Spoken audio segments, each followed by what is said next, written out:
Karena kita udip babinih kiamat nyo, baik lalau, baik penguli perasaan, baik pegawai ia pergamangin, ipu main kawitan mata kita nyo legop. Kemawi le kita nyo. Mata na. Jadi sanksi benang sanksi yang kamu kuman. Kamu cuncung kamu kuman ngan tukau. Kaida dengan kawi.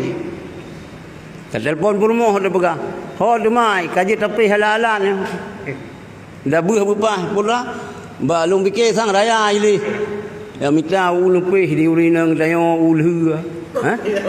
Ulhu ban tak boleh bun kat tukau. Nyoki pegawai ia pergamangan pemain kawitan dan mata. Selamat imanan. Selamat imanan. InsyaAllah apabila nyo berhasil anak berhasil tadi nyo masjid selama haji akan masjid ke masjid nyo masjid nyo ka selama haji akan je ke masjid tapi biasalah herana nyo hana butloi tadi di anu tu ipu belau masjid tinggal lagi uronyo di Australia ipu belau gereja di Inggris ipu belau gereja hana le jamaah hana saja le gereja. Hai bayi lesre, hai bayi pajak ibu belau. Mio dia Australia malah orang tengok Islam, orang tengok Indonesia, orang Aceh na cik belau. Ide di Australia na Imam Bang Khalidin Yaakob, mantan ketua PI Indonesia jamun. Alumni Dayah Mudi. Dia imam ngai dia. Belau gereja. Hana mustahil nunggu. Mau masjid katanya tengah ipegang ke gereja lekom ataupun miolo raceng semua kena ipegang ke kuil ada segala nu putran daji putra sebelah kai tren daji luki bila man sabodonya yo kan masa era daji luki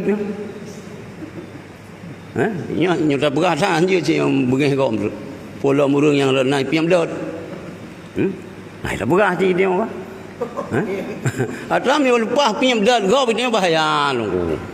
Yang kerja kita yang tungku yang kai kira tungku lega pun ku imam si pu penceramah betat tiga piem dah go tapu hanya pegah cegong tu yang payah ada pegah cerita jiu tu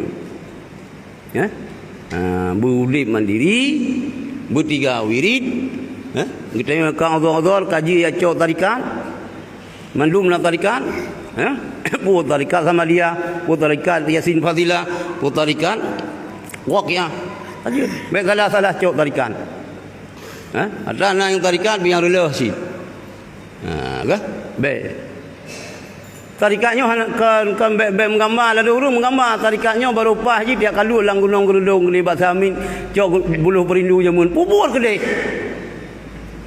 pupur gunung gerudung libat samin cok buluh perindu jamun kena tingan sendiwara jamun lawanya nak tingan itu tingan mir lung tingan ini kan tak simak kali tip jamun ini tengok anak TV.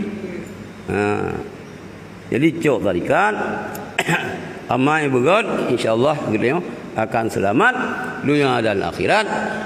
Manakala gitu cok oleh Allah Subhanahu wa taala anak yang gitu tinggalkannya akan menjadi generasi penerus yang akan menjaga iman, yang akan menjaga Islam, yang insyaallah akan bersama-sama dengan kita dalam syurga Jannatul Naim.